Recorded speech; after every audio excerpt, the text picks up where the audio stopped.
Hi friends, hope you guys doing good. So in this video we shall be discussing the recall part of the surgery from your Inicet May 2023.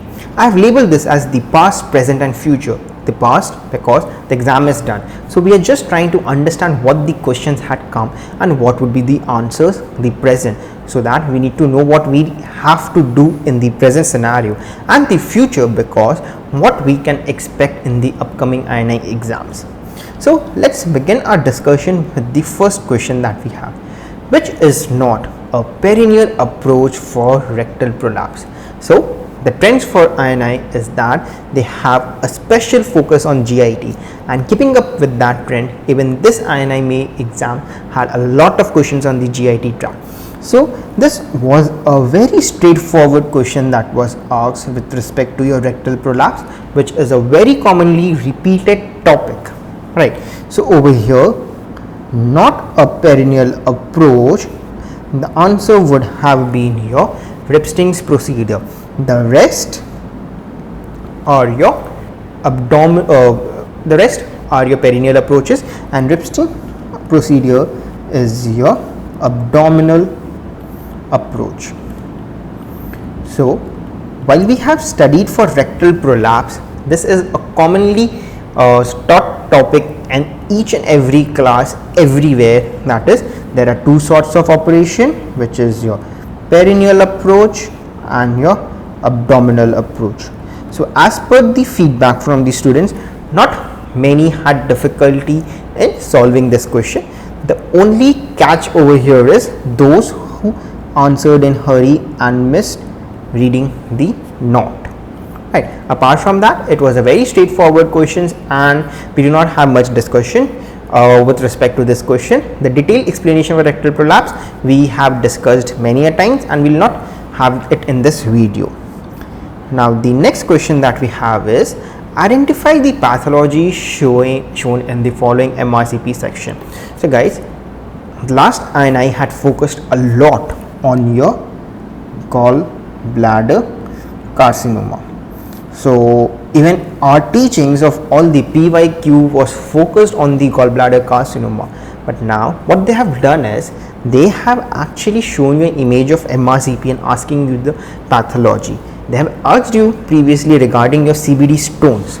So if you look over here, this part, this is nothing but showing you a colodicolithasis. So they had asked you previously about your primary stone, secondary stone, recurrent stone. Now they are asking you regarding your MRCP, diagnostic findings, and they have also previously asked you regarding your ERCP. So the point over here is our focus on the previous year questions should actually shift from previous year topics. The topics have been repeated, and we need to understand at the same point that we need to go for a detailed study. It's just not the superficial study for an exam like your INI. Now if you look at the next question over here, identify the anatomical anomaly seen on the USG scan for the evaluation of gallbladder. Now as per the information gathered from the students, it was a figure of your Phrygian cap. So it is given in your Bayesian love and your anatomical anomalies of your gallbladder, right? So this was a straightforward question where they correlated the anatomy with radiology. So guys who had seen the image and could correlate with the anatomical abnormality of the Phrygian cap were able to solve. So again, the topic gallbladder, you did not get a question from gallbladder carcinoma. That does not mean that they have taken a new topic. They have actually focused on the same topic but the variety. So just a superficial study or just studying the previous question of gallbladder carcinoma would have not sufficed over here. We need to go in the detailed study and in-depth study of few topics which are your examiner's favorite for your INI. Now moving down to the next question. 73-year-old presents with painless bleeding. Which of the following is best for evaluation? Now some people have told me which of the following is not used for. So we do not know the exact questions as per your record, so do let know in your comment section. But if this question is to be considered, then definitely over here the answer would have been your colonoscopy and CCT. Not much to rule out over here. Over here is the CCT, but the colonoscopy and the CCT would be a better option, right? Now these are your tumor marker CA99 and CA, which is also used in case of your colon cancers, but CA99 is more specific for your pancreatic carcinoma, right? So what was the question? Do let know in the comment section. But on the preliminary, some people have told which of the following is best and which of the following is not used for. Now if the question was not used for, then over here the best answer would have actually been a CA99, because it is much more predominant in your pancreatic cancer, right? So again, this question they have asked multiple times which of the following is a tumor marker for your colon cancer, what is your mode of management for your colon cancer. So if you see, the questions might not be repeated, but the topics are being repeated. Now even in case of rectal prolapse, if you guys remember, specifically if you have given your last INI exams, or if you have come across the MCQ, the last time they had asked you regarding your rectal cancer operation, regarding your nerve injuries and all. So this time they asked regarding your rectal prolapse. So just not that you just read the rectal carcinoma part. No guys, you need to read some topics in detail and depth and revise them well, which is going to fetch you your dream rank in your INI. Now next question was with respect to your bowel as wall of hernia. So many people are saying there were various images of the hernia given. Now what exactly the question was, we do not know, but majority of the students have told us that it was the bowel was forming the wall of the hernial sac. So in that case the answer would have been sliding hernia. Now you can actually check over here, Middle's hernia is basically your two loops of the intestine, if you look over here, and then this is your sliding hernia, which is forming the bowel is itself forming the wall, and then this is your reduction in muscle. Now which was the image given to you? You guys need to check it yourself, because we didn't give the exam.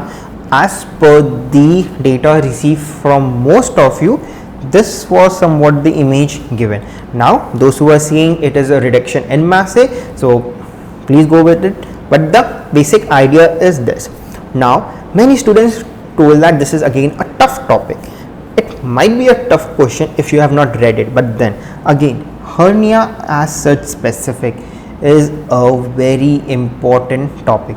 They have been previously focused on your triangle of doom, they have previously focused on triangle of pain, right? Then they have also focused on your femoral hernia, and this time they have asked you this image based question. So again, emphasizing the point, it's just not that we solve the PYQs of doom and pain or femoral hernia or just learning the boundaries.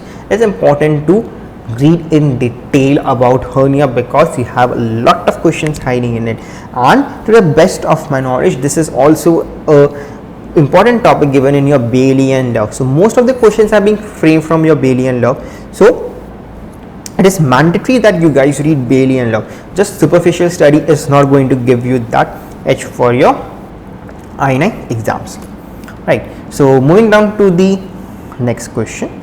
So we had this, a patient complains for dysentery. The first clinical clue to your question, 6 to 8 weeks, upper abdominal pain, and the CT image was given, which is showing a hypodense homogeneous lesion, right? So the clinical clues were a straightforward hinting towards your amoebic liver abscess, right? So there are no confusion regarding this, a straightforward question from your liver abscess topic. Now again, this is not a new question. This has been previously asked in various form, and also previously they have asked your highlighted question liver abscess. They have asked regarding about your pyogenic liver abscess. So again, the important is just not the previous year topic, but again a previous year question, but rather the previous year topic which we need to study in detail. So there are no shortcuts to your success. Now the next question that we have is, so image based match of the following locations of appendix. Now this is an image taken from your Bailey and Love, again straight, right? So which was the position of, some say it to be post-ileal, some say it to be retrocecal. So if you look over here, this is your diagram. Now which was asked to you, you need to say that. So the most common is your retrocecal. Now as per the data received, most of them have said that it was asked to identify the retrocecal appendix, right? So again a straightforward question. Now you see, if this question was not asked previously, but they have focused an image from your Bailey and Love, and even those who say that this image was not exactly the same image, they might have taken from some other source, but the point is the positions are going to remain the same. The description, the image in Bailey and Love was sufficient for you to answer that. Now another question.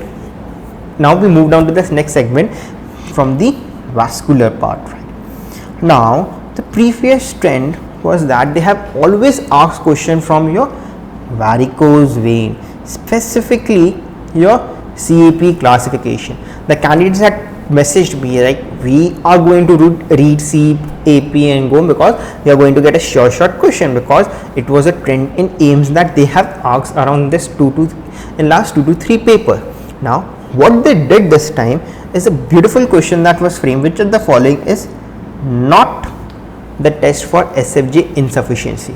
Now is this a tough question? My dear friends, AIMS has another tendency and knack of asking questions that are very clinically oriented. Now no one of us would have passed MBBS without seeing a case of varicose vein, and this were the tests that are usually performed in a clinical examination of varicose vein. Now do you need to know all the tests? The answer is no. I do not remember what is Fagan's test, what is Morris's test, what is Stredenberg test and Perthes test. How do we need to know? But there is something which we need to remember. In case of varicose vein testing, we used to do one test in order to rule out deep venous thrombosis, right? Rule out DVT. Which test was that? That was, my dear friends, modified Perthes test. So even if you didn't know the test, you could have actually answered. So the clinical examination part which you have learned in your MBBS is going to come handy while you solve your INI paper. And guys, those doing internship, you must have definitely seen this modified Perthes test being done, if not by your consultants, at least by your juniors for their MBBS exam, because nowadays we normally do duplex and the role of this test are barely minimal. But then in order for your clinical practice, there are some old school examiners who still want you all to perform this test, and there is the need for knowing this test. Now the next question was intermittent claudication, which is not C. Now again a classical question that you come across, or scenario that you come across in your clinicals. So when you study about your arterial disease, now those guys who have read Bailey and Love, they would have marked this question just on reading it, not C. Bailey and Love clearly mentions one line: pain starts on taking first step. No, it is unlike osteoarthritis. So this is your osteoarthritis, right? So it is an osteoarthritis that the pain starts developing on taking the first step. Now when you are knowing about intermittent claudication, please remember another point of claudication: distance. So if there is a distance, that means patient has to walk for some time, so that claudication distance happen. But over here it's mentioned pain starts on taking the first step. So without even having a much knowledge and the basic clinical knowledge which you had done in your final year MBBS, you would have been able to solve this question. So the answer over here is pain on taking the first step. So if you look over here, this vascular part, it was basically your clinics oriented questions which you must have read in your 9th semester. Almost all colleges over India, pan India, do teach this varicose vein and arterial diseases. Now moving down to the next question. Okay, so all except are true regarding your breast conservation surgery. Again, a favorite topic for your INI examiners. They have a habit of framing a lot of questions from breast, be it breast carcinoma or benign breast diseases.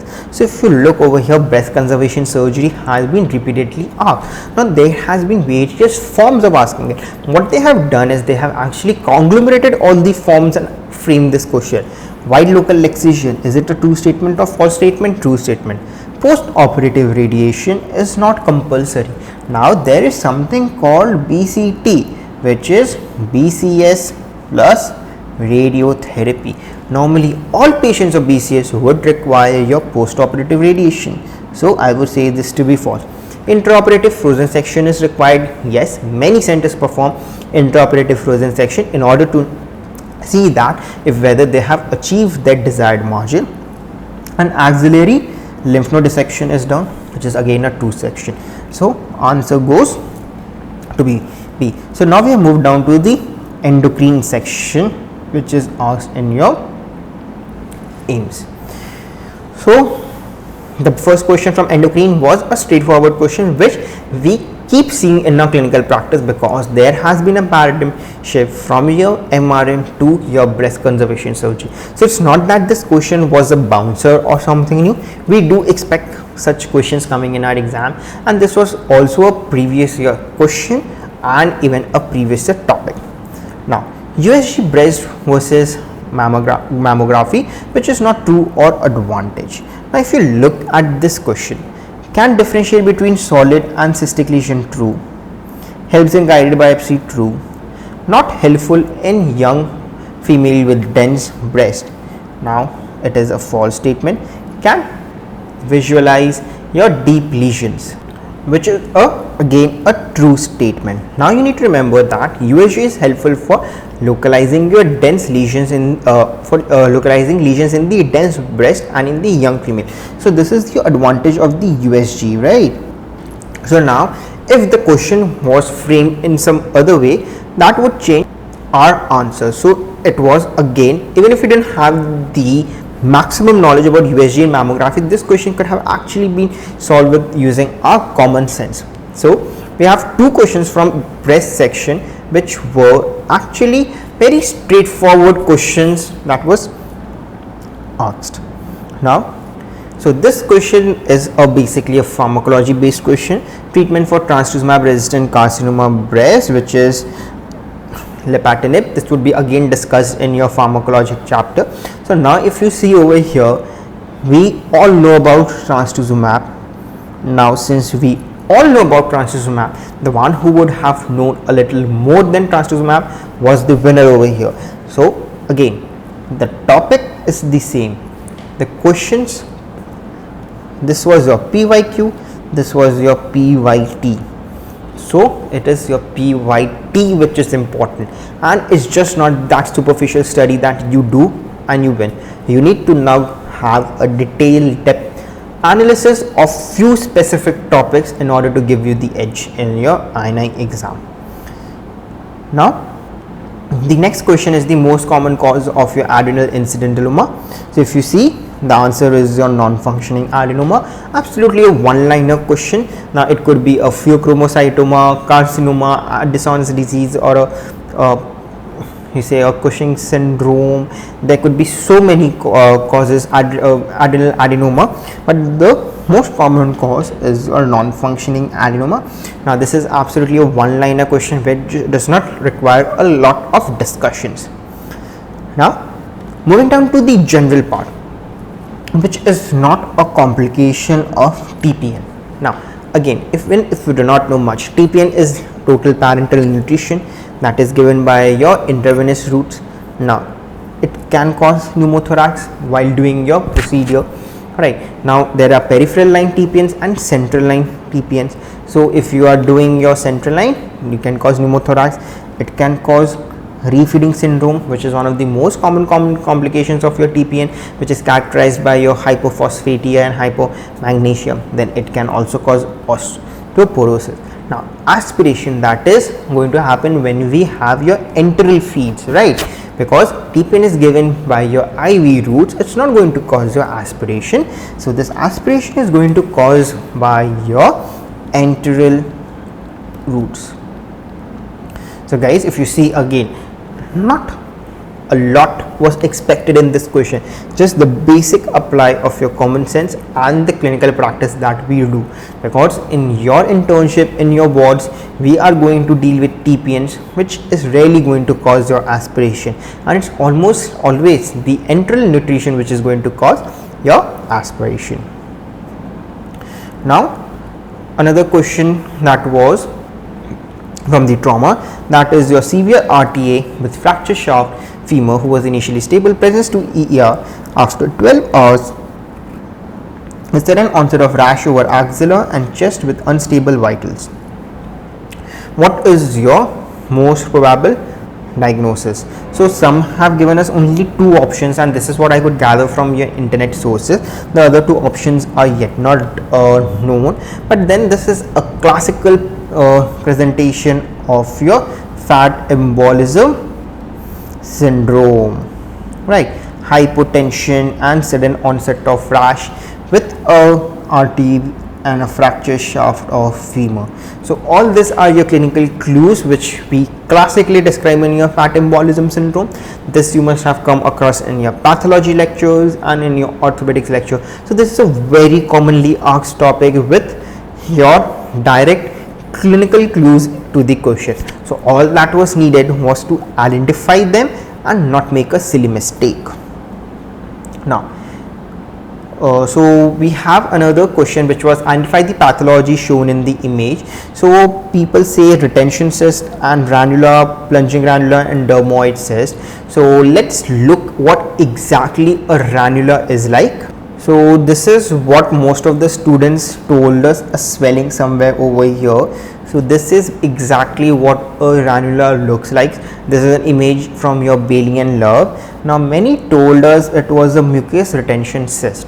So was this the image? If so, then this was your mucus retention cyst, right? So this were your two most common confusions which were in your this image, but then these two both images are directly from your Bayesian lab. So if this image was given, it was a mucus retention cyst, and if it was this image, it was your ranula, right? So let's go with ranula, as majority have told us the first image which I shown you, which was for your ranula, right? Now again, many people found it to be a tough question. No, my dear friend, they have asked you previously regarding your management of ranula, what is the type of ranula and all, and this time they just asked you a spot diagnosis. So again, the previous year questions, no, we just cannot rely on the previous year questions, and the emphasis has been laid now straightforward that you need to revise the topics and you need to be a little much more updated in order to have that edge, right? So I think this is perhaps your last question that I have for you. So all except are false for thymoma. It occurs in posterior mediastinum. Answer is no, it is in your anterior mediastinum. It is your most common neoplasm of thymus. Yes, it is true. It can be seen on X-ray. So if this was your question, yes, it can be seen on X-ray, but at the same time you need to remember it can be missed on X-ray as well, right? And then it can cause dysphagia, dyspnea, pressure relaxation. It is also true. Now why I have marked B as a better answer? Because that is a definitely true statement, and the better answer over here would have been the most common neoplasm of thymus, and it is also a direct one liner taken from your Bayesian love. So with this few questions, now this was the past and the present that we know. Now what about the future? Now if you look at the trend, right, we all have been shouting aloud PYQ, right? We need to ace the PYQ. There is no doubt. Yes, we need to ace the PYQ, but at the same time, the future is we need to ace the PYT, which is your previous year topics. Now what do I mean by that? For example, gallbladder carcinoma. The last year the focus was on your gallbladder carcinoma. So this year even I taught a lot about gallbladder carcinoma, and what they did was they took 2 images and asked from gallbladder. So the point is, gallbladder is important. The focus was all about gallbladder carcinoma. No, gallbladder is important. Now if you look at breast carcinoma, there are plenty of questions being asked from your breast carcinoma. So we need to know about breast carcinoma in details, right? Then if you look the clinical aspects, the clinical tests and the clinical scenarios, specifically what you see during your internship, or you perform them as a, I would not say final year, or as a MBBS students. And then the next focus has been on your images. There have been direct images asked from your Bayesian love, and also specifically one liners, for which I think at your level the best would be Bailey and love. So in order to achieve this, what we guys should be doing it now, we need to devise a plan so that those who are not cracking the INA exam this time definitely crack it for the next time. So for this images and one liners, we need to stick to the Bayesian love, and we need to keep revising your clinical test and internship. So what we are going to do is, now in your YouTube channel, in my YouTube channel and in the Game PG YouTube channel, we are going to share a lot of one-liners and images from your Bayesian love, and also your various clinical tests and scenarios, so that it becomes an interactive learning for you, where I'll be trying to share it in form of short videos or in form of shorts, so that it would just take 5 to 10 seconds of your daily day in order to revise that, right? So I hope you guys do well in your exams, upcoming exams, and those who have not done well, please don't get disheartened. This is just an exam. The life still awaits for you the best. So this I9 might not be yours, but definitely the next I9 will be yours. So all we need to do is back ourselves, get back to studies, focus and study with the same motivation in order to achieve our target.